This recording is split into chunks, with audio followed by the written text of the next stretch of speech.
Bom dia. Vamos nessa. Mais uma. Não diria batalha, né? Mais uma missão a cumprir, igual as outras.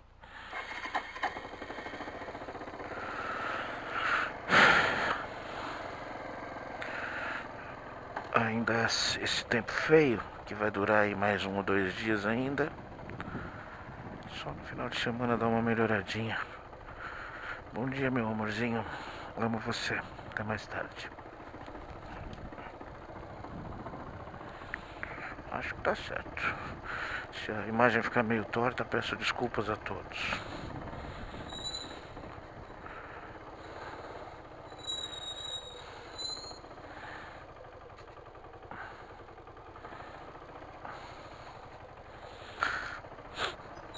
Bom dia, bom dia. Bem. Eita, cachorrinho saiu correndo aqui. O portão quebrado hoje de novo. Lá vai o zelador, William. Vou sentar mais uma vez. Não me peçam para saber o que está acontecendo com esse portão, mas eles quebram com muita frequência, com frequência não comum. Hoje é quarta-feira, hoje é dia 16 de agosto de 2017.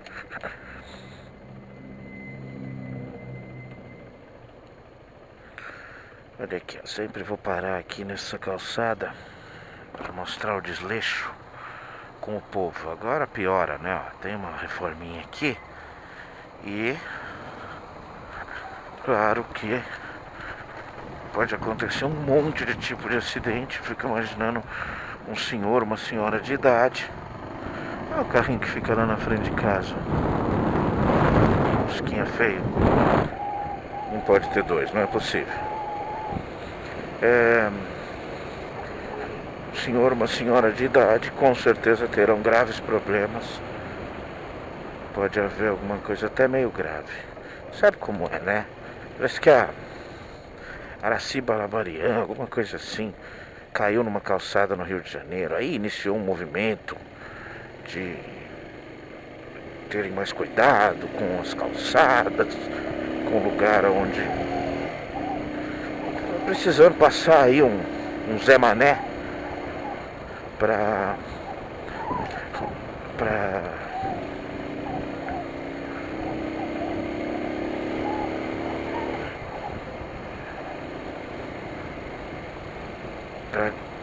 acontecer alguma coisa, espero que não muito grave, e assim se alertar as pessoas.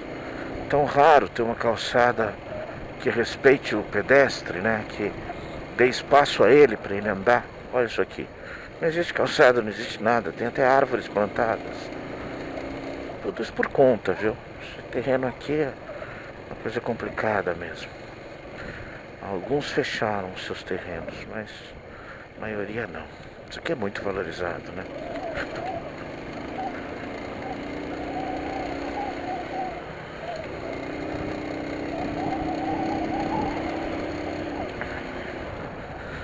Bom,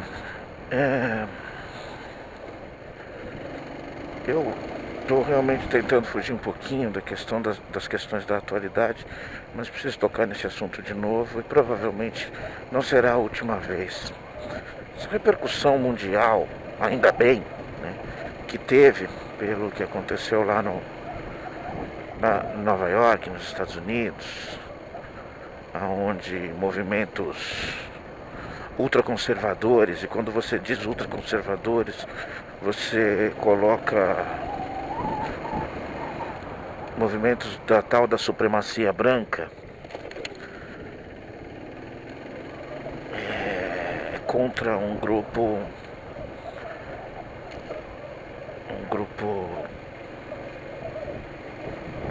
contrário às ideias deles. Ontem para tomar a primeira noção do que aconteceu, eu ainda tenho que ouvir o Cauê Moura, mas por enquanto ouvi o PC Siqueira, e ele contando isso. Na verdade o tema era basta, chega disso, chega, e explicando algumas coisinhas básicas assim, né? Não existe neonazismo ou de nazismo, né? existe nazismo. Existe a ideia, mais uma, de supremacia de uma raça sobre a outra, de superioridade, de privilégios a mais de uma raça sobre a outra. Eu tenho um texto que fala sobre isso, na época daquele mais mega lamentável incidente de um trem que uns skinheads jogaram de um trem um menino punk. Era uma coisa idiota de simplesmente porque o skinhead é o nazista, né? E o punk é uma ideia popular, né? Anarquista, né? De igualdade, né? Então tem a coisa do punk ter muito nordestino, ter muitos negros e assim por diante. E essa suposta ideologia contrária de um e do outro gerou esse problema que eu não me lembro se matou o menino ou se alguma coisa muito grave aconteceu, dele ter perdido um braço, um membro, alguma coisa assim. Não me lembro, eu não me lembro mesmo. A gente tem a sensação, como o PC disse ontem, e eu concordo plenamente, que apertaram um botão de uma máquina do tempo e a gente voltou a pensar igual a 1922. Daqui a pouco a gente está colocando no ônibus lugares específicos para negros.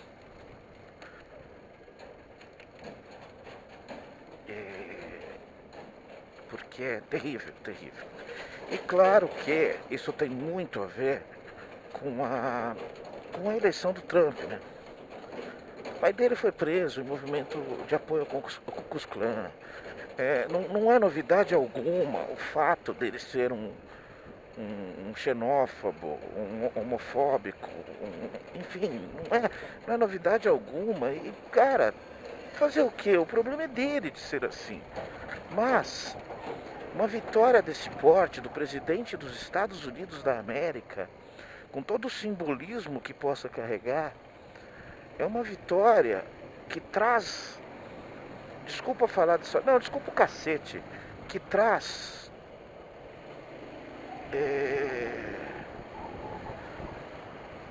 de volta dos bueiros e dos esgotos esse tipo de pensamento, traz para a rua de novo. Cara, eu estava tendo uma manifestação em agosto de 2017 em áreas públicas de pessoas vestidas de Ku Klux Klan, cantando hinos e temas e ditados e cantando regras de supremacia branca, cantando regras de inferioridade de negros, de hispânicos, de tudo. De tudo. E isso gerou, claro, uma revolta e um confronto com pessoas que pensam diferente, que na verdade são a maioria. Então, assim, foi um ato de imbecilidade, como são imbecis ao pensar desse jeito, também são imbecis ao desafiar o planeta, desafiar um mundo que, em sua maioria, já não aceita mais isso. Espero que isso não traga consequências de aumentar esse tipo de movimento. E, cara, claro que esse problema apareceu do meio da turma dos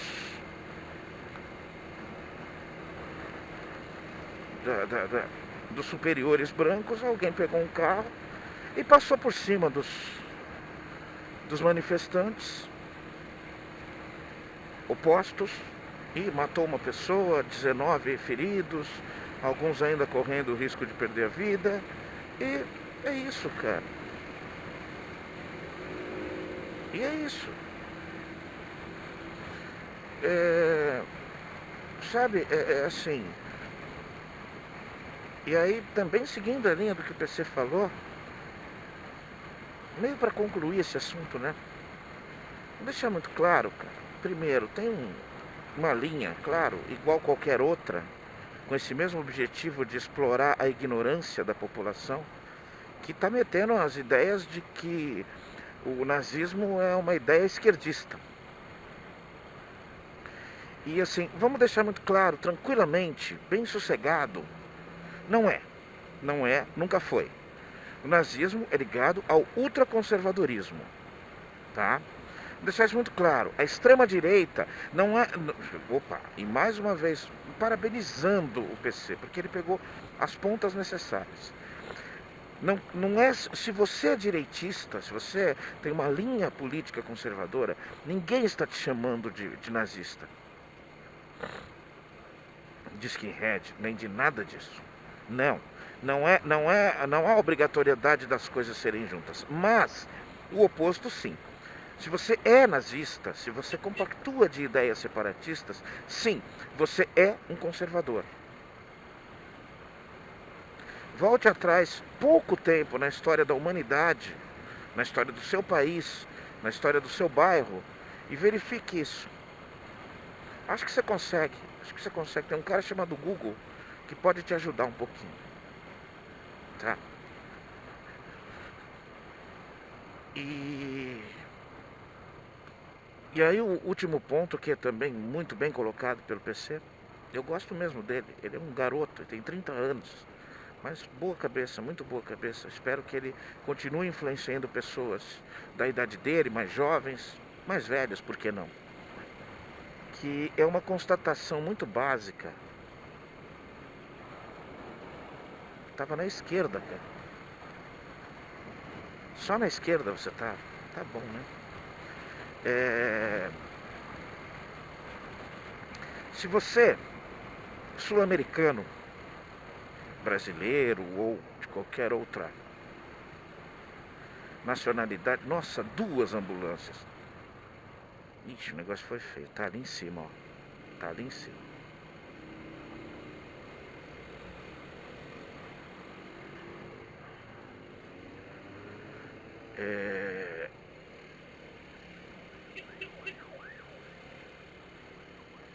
Se você carrega ideias de supremacia aqui na América do Sul, só para você saber, tá? Os inventores dessa ideologia consideram você um hispânico. Consideram você um merda, tá? Então, você não é nada para eles. Você não iria para os Estados Unidos para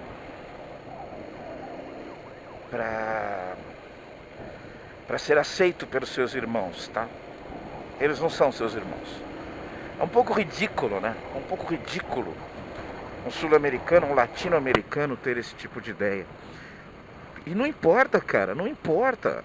Se teu avô era alemão, se teu bisavô era norueguês, se sua tia-avó era holandesa. Não tem importância, cara. Não tem importância. Você é um brasileiro. Você é um tico. Tá? Se a sua briga é para falar quem é menos tico do que você ou mais tico do que você, isso é um problema teu. Você é um ridículo e só. Para mim você não é mais nada do que um ridículo. Uma pessoa que entendeu errado o conceito de humanidade. Entendeu errado. Mas, como tudo pode ser mudado, recomendo um filme muito bom chamado Uma História Americana. Filme que me solidificava como um fã dos trabalhos do Edward Norton, em sua maioria. Uma História Americana. Assiste. Estamos falando de supremacia branca, de nazismo, de separatismo e afins. Isso aqui, ó, eu não sei se dá pra câmera ver. Esse motociclista aqui na minha frente, ele tem um adesivo de uma marca chamada Cachorro Louco.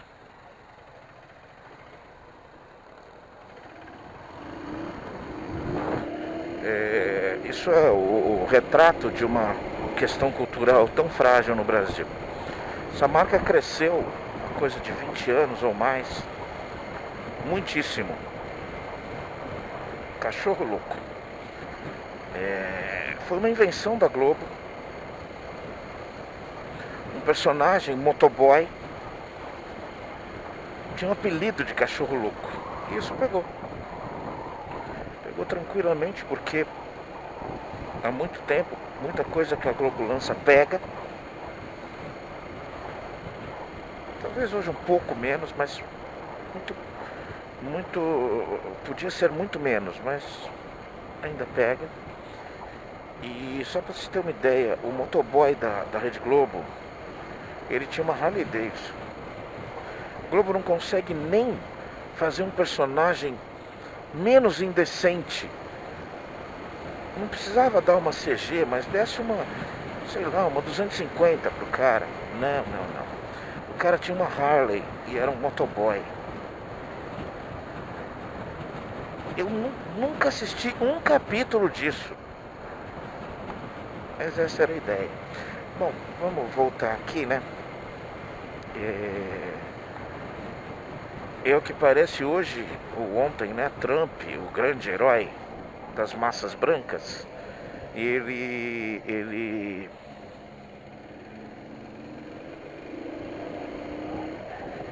parece que alterou o seu discurso, a sua forma de ver aí esse incidente lamentável, horroroso, e deu uma certa razão para os supremacistas, né? Eles estavam quietos no seu canto e os caras vieram mexer com eles.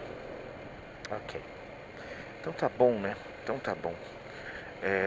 Por favor, alguém vá nesse botão dessa máquina do tempo, coloque lá 2017. Não, vamos fazer o seguinte, coloque lá 1997. Vai ser menos ruim do que isso. Menos ruim do que isso. A década de 90 só teve uma coisa de muito ruim. Muito ruim. São as bandas de rock. Não teve nada. O melhor que teve na década de 90 foi Guns N' Roses. Uma ótima banda, mas coitados. Skid Row, aquele Sebastian Bach. Meu Deus, tem um cara, vocalista de uma banda de rock, não era heavy metal, esquece. Um rock pop um pouquinho mais agressivo que o normal, só isso. Que se intitulava Sebastian Bach. Fazer o que, né? Se é o nome dele, não o culpo. Mas duvido que seja. É igual Bono Vox. O cara não se chama Bono Vox. Né? Mas a comparação é esdrúxula, né? Enfim. Seguimos lutando contra uma coisa que parece irreversível, que é esse emburrecimento completo à nossa volta. E aí a saudade que a gente tem de amigos inteligentes que não consegue ver o tempo todo, para poder trocar umas ideias num conceito de justiça um pouquinho mais estabelecido, mais maduro, um pouquinho mais humano, um pouquinho mais decente, um pouquinho mais digno. Frases com mais do que quatro palavras e com muito mais significado. Não é a quantidade de palavras de uma frase que resume o seu significado, mas ajuda um pouco. Quanto mais palavras você usar, mais cuidado você está tendo, mais delicadeza você está tendo para tratar aquele assunto. Isso ajuda muito. Tá certo, estava na esquerda. Bom, ele viu tudo parado e travou, né? Foi para outro lugar. Sério mesmo, bro? Muito boa a sua jaqueta, viu? Parabéns. Isso não é um colete, é a jaqueta dele que é assim mesmo. Isso é muito bom. Ele está muito certo. Vamos lá, cara, vamos falar um pouquinho mais sobre o quartel, continuidade da minha retrospectiva das escolas. E eu não posso considerar o quartel um trabalho, embora fosse remunerado, mas sim considerar uma escola. Foi muito mais uma escola. enfim, contei no último vídeo, nos últimos vídeos, essa coisa da última semana, da primeira semana, assustadora, aterrorizante. E ao mesmo tempo, a cada dia, a gente ia se juntando, né? A gente ia falando, conhecendo, parando nos nichos, né? E começa a achar um aqui que se identifica com você, outro ali que se identifica com você. Começa a achar um cara, o outro, que leva tudo isso numa grande brincadeira, claro que como uma defesa. E começa a não se sentir mais tão sozinho. Opa, que fofura! Que fofura! Fiz isso durante muito tempo, né? Joguei bituca de cigarro na rua. E devo essas desculpas ao mundo, a alguma enchente que eu posso ter ajudado a causar. Bituca de cigarro não deteriora, né? Ela só ocupa espaço e ainda mais quando ela molha, ela incha, ocupa mais espaço e polui mais, né? Mas você é chato, esse é o problema. Você não é só a questão da bituca, você é um chato. E eu vou ficar grudado na tua bunda pra encher seu saco.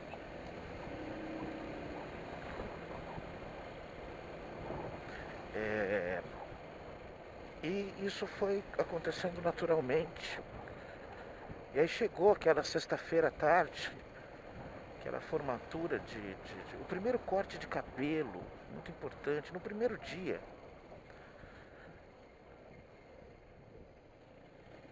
Ele é chato mesmo, ele não dá passagem pra ninguém.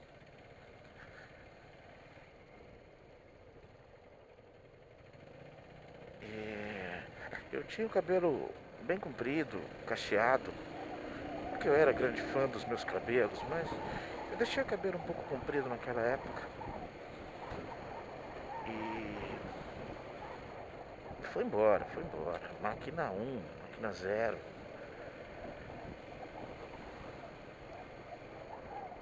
E fomos apresentados ao nosso cartão de cabelo, né? Cartão de corte de cabelo.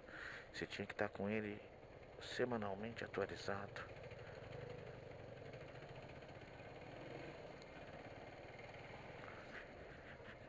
E passou a primeira semana.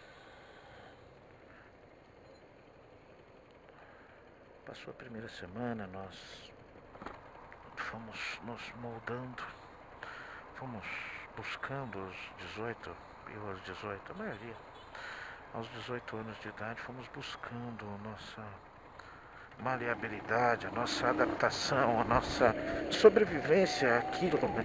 Que para a grande maioria, independente de voluntários ou não, para a grande maioria era assustador, era aterrorizante mesmo.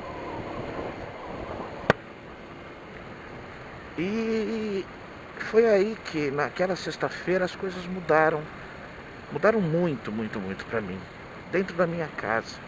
E isso sim, aí sim eu respirei e falei, eu encaro, eu consigo. Sério mesmo, me passaram pensamentos horríveis na cabeça naquela primeira semana. Não era uma época que tinha celular, tá? Vamos deixar isso muito claro também, né? Pra falar com alguém você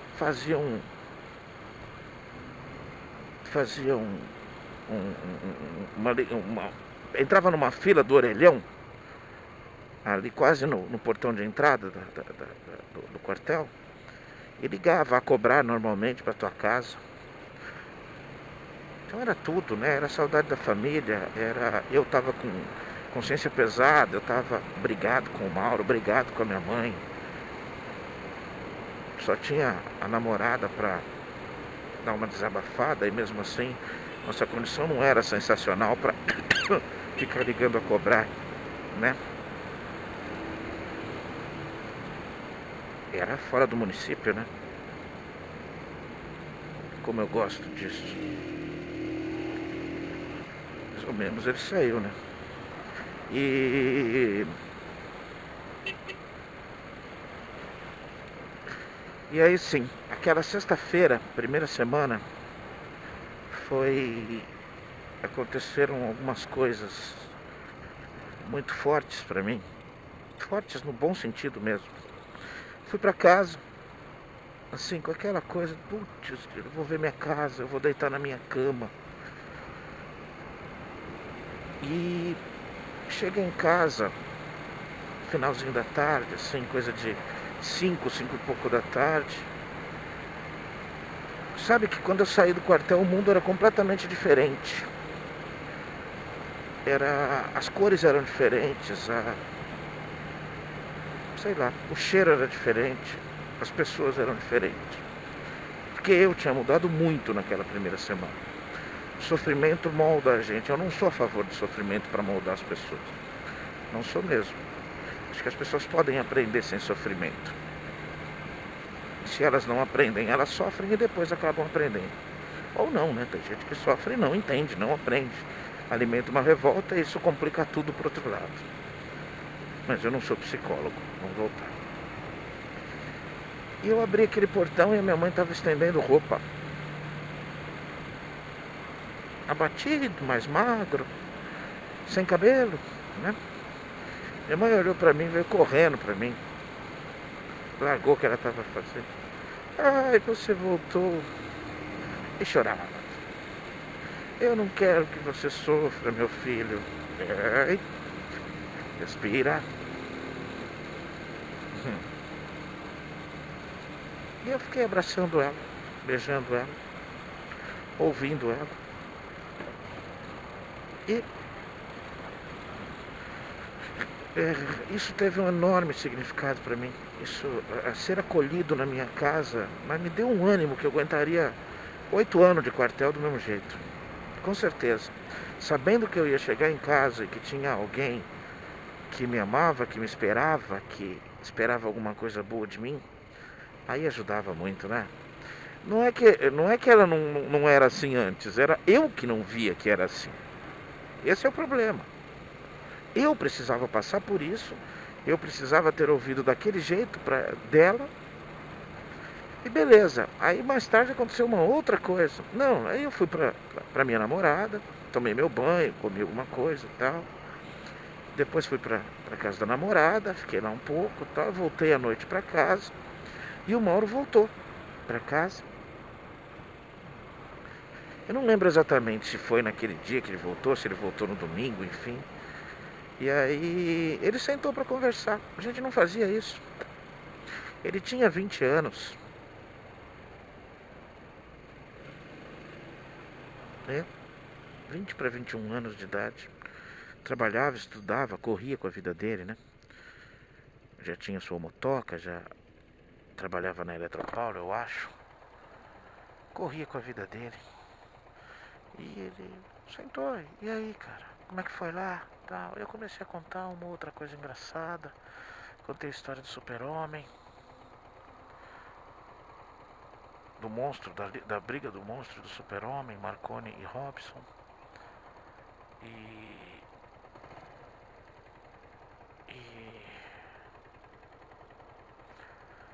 E também senti muito calor, muito carinho dele.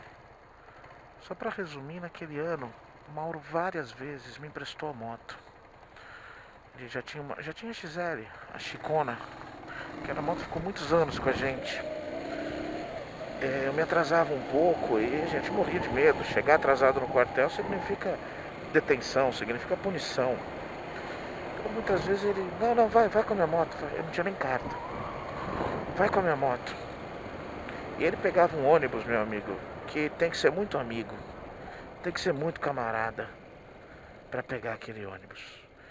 O famigerado Vila Mariana, Mercado de Pirituba. Fazia uma volta do cacete, era mega cheio, demorava 1h30 para chegar até a Paulista, mas era ruim demais aquele ônibus, mano. Tinha que gostar muito do irmão dele para poder abrir mão da motoca tranquila e calma dele. E várias vezes ele fez isso. Várias vezes. E aí eu tava contando, mas eu vou ter que contar na volta. Eu interrompi no último vídeo a história do cabo que baleou o soldado do outro lado. na instrução de tiro, lá na instrução do FAL, do fuzil automático leve.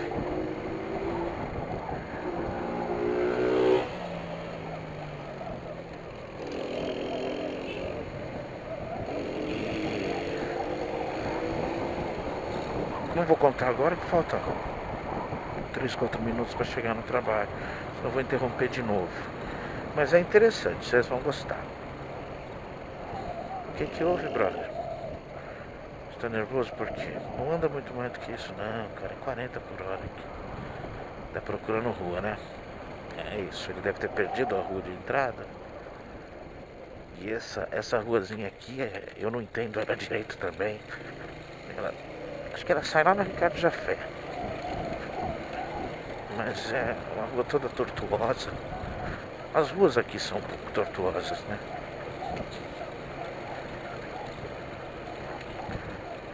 E registro isso, registro que foi. Eu não fazia ideia de que ao final daquela semana, 5 dias depois de eu ter passado coisas muito ruins, eu passaria coisas tão boas. Eu digo pra vocês o seguinte, eu chorei pra caralho pra ir pro quartel na segunda-feira de novo. Eu chorei sozinho. Eu chorei 2 vezes pra ir pro quartel, 2 vezes só. A primeira foi essa, na segunda-feira, na primeira semana, na segunda semana, na segunda-feira de madrugada. Chorei bastante. E lá no meio do ano, mais ou menos, quando teve um encontro eu já fazia mocidade espírita kardecista na época. E as pessoas estavam todas em casa e tudo.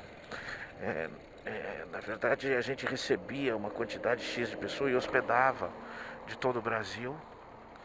E naquele domingo era encerramento e eu estava de serviço. Nesse dia eu também chorei, vontade de estar com todo mundo, de estar com a minha namorada. Eu chorei também, foram 2 vezes.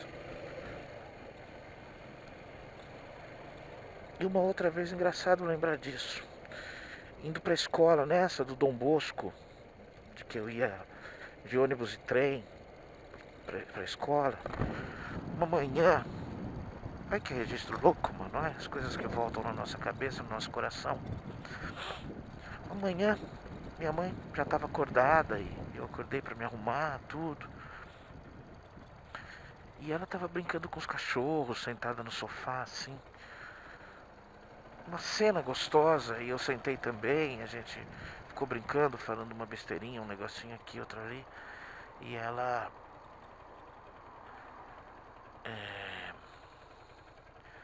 E me deu um sentimento de aconchego tão grande que eu quis ficar. Não falei nada. Deu a hora, eu peguei minhas coisas e saí. E na subida da ladeirona, que era minha casa, que era para ir pro ponto de ônibus, eu chorei sozinho. Me lembro disso. Foi muito parecido esse choro dessa vez com as 2 vezes que eu chorei para ir pro quartel. Eu queria ficar com aquelas pessoas, eu queria o aconchego deles. O quartel não tinha nada disso, né? Claro que as coisas foram ficando muito... A cada dia que passava, as coisas eram menos desconfortáveis. Mas ainda tinha coisa bem pesada, bem desconfortável para passar. Ainda tinha, tem alguns causos para contar. Vamos nessa, né? Um abraço a todos. Tudo de bom. Tchau, tchau.